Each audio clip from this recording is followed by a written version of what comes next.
Hi friends, ಹೇಗಿದ್ದೀರಾ ಎಲ್ಲರೂ? I think ಎಲ್ಲರೂ ಚೆನ್ನಾಗಿದ್ದೀರಾ ಅಂತ ಅನ್ಕೊಂಡಿದ್ದೀನಿ. Welcome back to our channel. ಇವತ್ತು ಏನು ವ್ಲಾಗು ಅಂತ ನಿಮ್ಗೆ ಇವಾಗಲೇ ಗೊತ್ತಾಗಿರುತ್ತೆ. ಎಸ್, ಇವತ್ತು ಒಂದು ಏರ್ ಸ್ಪ್ರೇನ ಮಾಡ್ತಾ ಇದ್ದೀನಿ. ಸೊ ನ್ಯಾಚುರಲ್ ಆಗಿರುತ್ತೆ.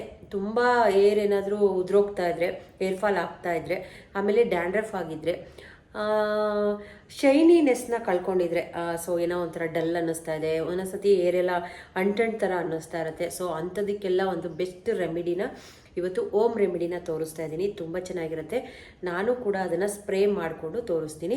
ಸೊ ಜಸ್ಟ್ 2 ಇಂಗ್ರೀಡಿಯೆಂಟ್ಸ್ ಅಷ್ಟೇ, 2 ಇಂಗ್ರೀಡಿಯೆಂಟ್ಸ್ನ ಯೂಸ್ ಮಾಡಿಕೊಂಡು ಮಾಡೋ ಅಂಥದ್ದು. ಸೊ ಬನ್ನಿ, ಇವಾಗ ಅದ್ರ ಜೊತೆಗೆ ಒಂದಷ್ಟು ಕಿಚನ್ ಟಿಪ್ಸ್ನ ಶೇರ್ ಮಾಡ್ತಾ ಇದ್ದೀನಿ. ತುಂಬ ಇಂಪಾರ್ಟೆಂಟ್ ಆಗಿ ಬೇಸಿಕ್ ಆಗಿರೋ ಅಂಥ ಕಿಚನ್ ಟಿಪ್ಸ್ ಕೂಡ ಶೇರ್ ಮಾಡ್ತೀನಿ. ಅದನ್ನೆಲ್ಲ ನೋಡ್ಕೊಂಬರೋಣ.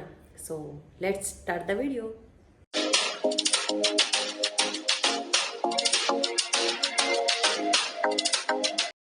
ಮೊದಲಿಗೆ ಇವಾಗ ಏರ್ ಸ್ಪ್ರೇ ಮಾಡ್ಕೊಳ್ಳೋದಕ್ಕೆ ಫಸ್ಟಲ್ಲಿ ನಾನು ಒಂದು ದಪ್ಪ ಸೈಜ್ ಈರುಳ್ಳಿನ ತೊಗೊಂಡಿದ್ದೀನಿ. ಸಿಪ್ಪೆ ಎಲ್ಲ ತೆಗೆದು ಅದನ್ನು ಕಟ್ ಮಾಡ್ಕೊಳ್ತಾ ಇದ್ದೀನಿ. ಸೊ ಇದು ತುಂಬಾ ಒಳ್ಳೆಯದು. ಏರ್ ಫಾಲ್ ಆಗ್ತಾ ಇದ್ರೆ ಮತ್ತು ಡ್ಯಾಂಡ್ರಫ್ ಇದ್ದರೆ ನಿಜವಾಗ್ಲೂ ಈರುಳ್ಳಿ ತುಂಬ ಚೆನ್ನಾಗಿ ವರ್ಕ್ ಮಾಡುತ್ತೆ. ನಿಮಗೆಲ್ಲರಿಗೂ ಗೊತ್ತಿರೋ ಥರನೇ ತುಂಬಾ ಯೂಸ್ಫುಲ್ ಅಂತ ಅನಿಸುತ್ತೆ. ಸೊ ಹಾಗಾಗಿ ನಾನಿಲ್ಲಿ ಇದನ್ನು ಈ ಸ್ಪ್ರೇನ ಯೂಸ್ ಮಾಡ್ತಾ ಇದ್ದೀನಿ. ತುಂಬ ದಿನದಿಂದ ಮಾಡ್ತಾ ಇದ್ದೀನಿ. ನಾನಿವತ್ತು ನಿಮ್ಮ ಜೊತೆ ಕೂಡ ಶೇರ್ ಮಾಡ್ಕೊಳ್ತಾ ಇದ್ದೀನಿ. ಇವಾಗ ಈರುಳ್ಳಿನ ಕಟ್ ಮಾಡಿ ಒಂದು ಮಿಕ್ಸಿ ಜಾರಲ್ಲಿ ಹಾಕೊಂಡಿದ್ದೀನಿ. ಇದಕ್ಕೆ ನೆಕ್ಸ್ಟ್ ಇಂಗ್ರೀಡಿಯೆಂಟ್ ಬಂದು ಅಲೋವೆರಾ. ಅಲೋವೆರಾ ಜೆಲ್ ಕೂಡ ಯೂಸ್ ಮಾಡ್ಬೋದು. ಬಟ್ ನನ್ನ ಹತ್ರ ಫ್ರೆಶ್ ಆಗಿರೋ ಅಲೋವೆರಾನೇ ನಾನು ಪಾಟಲ್ಲಿ ಹಾಕಿ ಬೆಳೆಸಿದ್ದೀನಿ. ಸೊ ಹಾಗಾಗಿ ನಾನು ಅದು ಒಂದು ಎಲೆನ ಕಟ್ ಮಾಡ್ಕೊತಾ ಇದ್ದೀನಿ. ಮೇಲ್ಗಡೆ ಮತ್ತು ಆ ಕಡೆ ಈ ಕಡೆ ಸೈಡಲ್ಲಿ ಮುಳ್ಳಿರುತ್ತೆ ಮತ್ತು ಮೇಲ್ಗಡೆ ಆ ರ್ಯಾಪನ್ನು ತೆಗೆದು ಜೆಲ್ ಮಾತ್ರ ಬೇಕು ನನಗೆ. ಆ ಜೆಲ್ನ ಎತ್ಕೊಳ್ತಾ ಇದ್ದೀನಿ. ಎತ್ಕೊಂಡು ಆವಾಗಲೇ ನಾನು ಒಂಚೂರು ರುಬ್ಬಿಟ್ಕೊಂಡಿದ್ದೀನಿ ಈರುಳ್ಳಿನ. ಈಗ ಈ ಅಲೋವೆರಾ ಜೆಲ್ಲು ಕೂಡ ಹಾಕಿ ಎರಡನ್ನೂ ಮಿಕ್ಸಿ ಮಾಡ್ಕೊಳ್ಳೋಣ. ಅಲೋವೆರಾ ಜೆಲ್ಲು ಮತ್ತು ಈರುಳ್ಳಿನ ಎರಡನ್ನೂ ರುಬ್ಕೊಂಡಿದ್ದಾದ್ಮೇಲೆ ನೀರೆಲ್ಲ ಏನೂ ಹಾಕೋದು ಬೇಡ. ಹಾಗೇನೇ ರುಬ್ಕೊಳ್ಬೇಕು. ರುಬ್ಬಿದಾದ್ಮೇಲೆ ಇವಾಗ ಸೋಸ್ಕೊಳ್ತಾ ಇದ್ದೀನಿ. ಕಾಫಿ ಎಲ್ಲ ಸೋಸ್ತೀವಲ್ವ, ಕಾಫಿ ಜಾಲ್ರಿ ಅದರಲ್ಲಿ ಸ್ಟ್ರೈನ್ ಮಾಡ್ಕೊಳ್ತಾ ಇದ್ದೀನಿ. ಇದನ್ನ ಹಾಗೆ ಕೂಡ ನಾವು ಕೂದಲಿಗೆ ಅಪ್ಲೈ ಮಾಡ್ಕೊಳ್ಬೋದು. ನಾನಿಲ್ಲಿ ಸ್ಪ್ರೇ ಥರ ಮಾಡಿಕೊಂಡು ಲಿಕ್ವಿಡ್ನ ಒಂದು ಬಾಟಲಿಗೆ ಹಾಕಿ ಫಿಲ್ ಮಾಡಿ ಇಟ್ಕೊಳ್ತೀನಿ. ಇದನ್ನ ಮಿನಿಮಮ್ ಒಂದು ವಾರದ ತನಕನೂ ನಾವು ಯೂಸ್ ಮಾಡ್ಬೋದು. ತುಂಬ ಎಫೆಕ್ಟಿವು. ನಿಮ್ಗೇನಾದರೂ ತುಂಬ ಏರ್ ಫಾಲ್ ಆಗ್ತಾ ಇದ್ರೆ ಮತ್ತು ಡ್ಯಾಂಡ್ರಫ್ ಮೇಯ್ನ್ ಥಿಂಗು, ಡ್ಯಾಂಡ್ರಫ್ ಆಗಿದ್ರೆ ಅದು ಕೂಡ ರಿಮೂವ್ ಆಗುತ್ತೆ. ಮತ್ತು ಇಚ್ಚಿಂಗ್ ಥರ ಏನಾದ್ರು ಕೂದಲಲ್ಲಿ ಬುರುಡೆ ಹತ್ರ ನಮಗೆ ರೂಟಲ್ಲಿ ಇಚ್ಚಿಂಗ್ ಥರ ಆಗ್ತಾ ಇದ್ರೆ ಅದು ಕೂಡ ಕಂಟ್ರೋಲ್ ಆಗುತ್ತೆ. ಸೊ ನಾನಿಲ್ಲಿ ಒಂದು ಸ್ಪ್ರೇ ಬಾಟಲ್ ಇದೆ ನನ್ನ ಹತ್ರ. ಇದು ಫೇಸ್ ವಾಶ್ದು. ಇದನ್ನ ಸಾಮಾನ್ಯವಾಗಿ ಎತ್ತಿಟ್ಕೊಂಡಿದ್ದೆ. ಇವಾಗ ಈ ಥರ ರೆಡಿ ಮಾಡಿ ಇಟ್ಕೊಂಡಿದ್ದೀನಿ.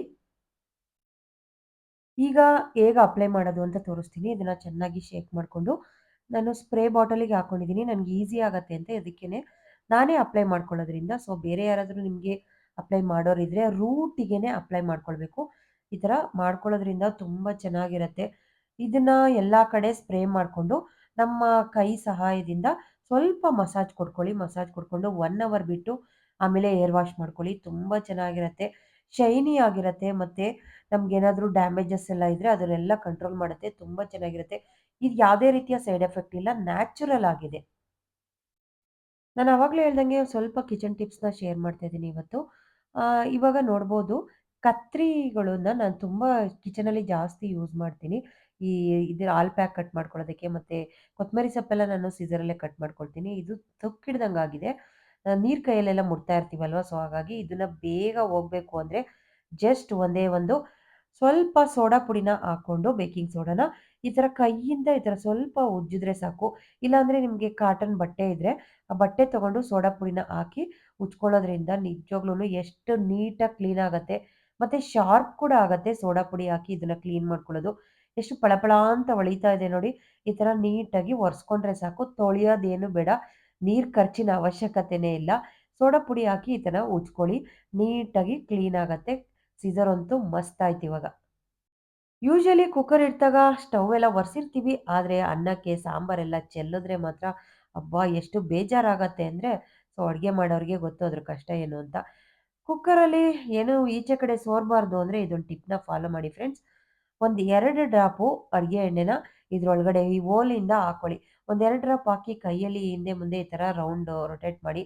ಸೊ ಇದು ಈ ಥರ ಮಾಡೋದ್ರಿಂದ, ಈ ಟಿಪ್ನ ಫಾಲೋ ಮಾಡಿ ಈ ಥರ ಮಾಡೋದ್ರಿಂದ ಒಂಚೂರು ವಿಷಲ್ ಆದ ತಕ್ಷಣ ಅನ್ನ ಆಗಲಿ ಸಾಂಬಾರಾಗಲಿ ಆ ನೀರು ಯಾವುದನ್ನು ಈಚೆ ಬರೋದಿಲ್ಲ.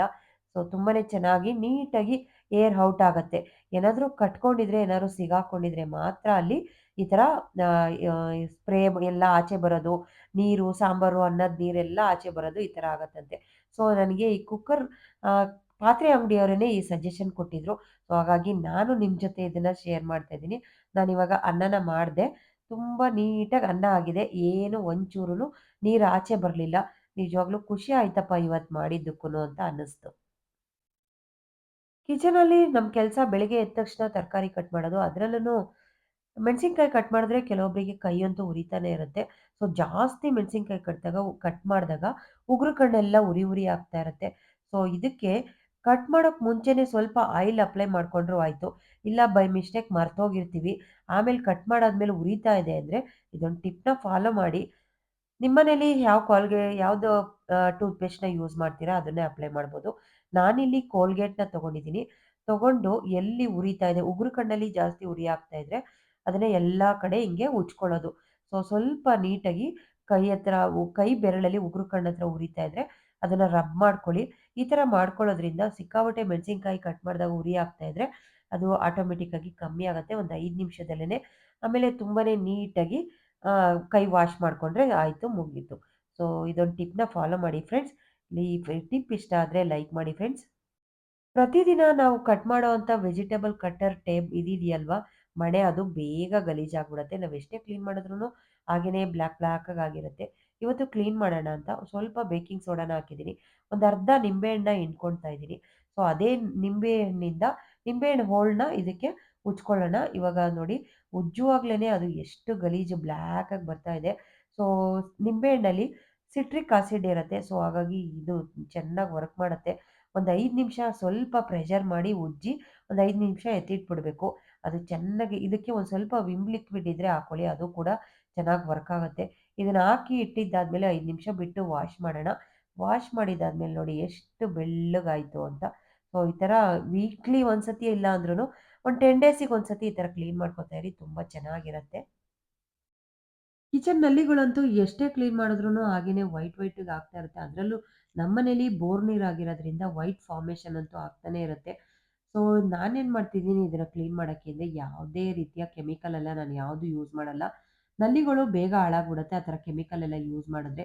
ಜಸ್ಟ್ ನಾವು ಬ್ರಷ್ ಮಾಡ್ತೀವಲ್ವಾ, ಟೂತ್ ಪೇಸ್ಟ್‌ನ ಯೂಸ್ ಮಾಡ್ಕೊಳ್ತಾ ಇದ್ದೀನಿ ಕೋಲ್ಗೇಟ್‌ನ ಹಾಕ್ಕೊಂಡು. ಇಲ್ಲಿ ಒಂದು ಗ್ರೀನ್ ಸ್ಕ್ರಬ್ಬರಿಂದ ಎಲ್ಲಾ ಕಡೆ ಫಸ್ಟು ನಲ್ಲಿಗೆ ಈ ಥರ ಅಪ್ಲೈ ಮಾಡ್ಕೊಳ್ತೀನಿ.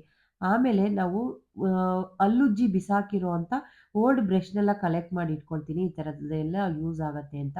ಅದಕ್ಕೆ ಇನ್ನೊಂದು ಸ್ವಲ್ಪ ಟೂತ್ ಪೇಸ್ಟ್‌ನ ಹಾಕೊಂಡು, ಆ ಸಂದಿಗಳಲ್ಲೆಲ್ಲ ನೀಟಾಗಿ ಈ ಥರ ಬ್ರಷಿಂದ ಉಜ್ಕೊಳ್ತೀನಿ ಅಷ್ಟೇನೆ. ಸೊ, ಜಸ್ಟ್ ಎಷ್ಟು ಚೆನ್ನಾಗಿ ನೀಟಾಗಿ ಕ್ಲೀನ್ ಆಗತ್ತೆ ಅಂದ್ರೆ, ಯಾವುದೇ ರೀತಿಯ ಕೆಮಿಕಲ್ ಏನು ಬೇಡ. ಇವಾಗಂತೂ ಆನ್‌ಲೈನಲ್ಲಿ ಅದು ಇದು ಎಲ್ಲ ಸಿಗ್ತಾ ಇರುತ್ತೆ. ಅದನ್ನೆಲ್ಲ ಹಾಕಿ ನಲ್ಲಿಗಳ್ನ ಹಾಳು ಮಾಡ್ಕೊಳ್ಳೋದಕ್ಕಿಂತ, ಈ ಥರ ಜಸ್ಟ್ ಟೂತ್ ಪೇಸ್ಟಲ್ಲಿ ವಾಶ್ ಮಾಡ್ಕೊಳ್ಬೋದು. ತುಂಬ ಚೆನ್ನಾಗಿರತ್ತೆ. ಸೊ, ಇದನ್ನ ವಾಶ್ ಮಾಡಿದ್ದಾದ್ಮೇಲೆ ಒಂದು ಕಾಟನ್ ಬಟ್ಟೆ ತಗೊಂಡು ನೀಟಾಗಿ ಒರೆಸ್ಕೊಳ್ತೀನಿ. ನಲ್ಲಿ ಅಂತೂ ಪಳ ಅಂತ ಎಷ್ಟು ನೀಟಾಗಿ ಕ್ಲೀನ್ ಆಗತ್ತೆ. ಕೆಮಿಕಲ್ ಎಲ್ಲ ಹಾಕ್ದಾಗ ನಾವಲ್ಲಿ ಹಾಕ್ಸಿರೋಂಥ ಆ ಗ್ರಾನೈಟ್ ಎಲ್ಲ ಬೇಗ ಹಾಳಾಗ್ಬಿಡತ್ತೆ. ಅಲ್ಲೊಂಥರ ವೈಟ್‌ಗೆ ಬೇರೆ ಥರನೇ ಇದಾಗ್ಬಿಡತ್ತೆ. ಸೊ, ಗಲೀಜಾಗತ್ತೆ ಮತ್ತೆ ವೈಟ್‌ಗೆ ಅಲ್ಲೂನು ಕಾಣಿಸ್ತಾ ಇರತ್ತೆ ಕೆಮಿಕಲ್ ಯೂಸ್ ಮಾಡಿದಾಗ. ಅದಕ್ಕೋಸ್ಕರ ನಾನು ಯಾವಾಗ್ಲೂನು ಈ ಥರ ಟೂತ್ ಪೇಸ್ಟ್ ಯೂಸ್ ಮಾಡ್ತೀನಿ. ಇಲ್ಲಾಂದ್ರೆ ಸಬೀನಾ ಪೌಡರು ಅದಿನ್ನ ಬೆಸ್ಟು. ಸೊ, ಅದನ್ನು ಹಾಕಿ ಕ್ಲೀನ್ ಮಾಡ್ಕೊಳ್ತೀನಿ. ಸೊ, ಈ ವಿಡಿಯೋ ನಿಮ್ಗೆಲ್ಲರಿಗೂ ಇಷ್ಟ ಆಯ್ತು ಅಂತ ಅನ್ಕೊಂಡಿದ್ದೀನಿ. ಇವತ್ತೊಂದಷ್ಟು ಟಿಪ್ಸ್‌ನ ನಿಮ್ಮ ಜೊತೆ ಶೇರ್ ಮಾಡಿದೆ. ವಿಡಿಯೋ ಇಷ್ಟ ಆದರೆ ಲೈಕ್ ಮಾಡಿ, ಶೇರ್ ಮಾಡಿ, ಕಮೆಂಟ್ ಮಾಡಿ. ಮುಂದಿನ ಲಾಗಲ್ಲಿ ಮತ್ತೆ ಸಿಗ್ತೀನಿ. ನಮಸ್ಕಾರ. Love you all. Thank you so much friends.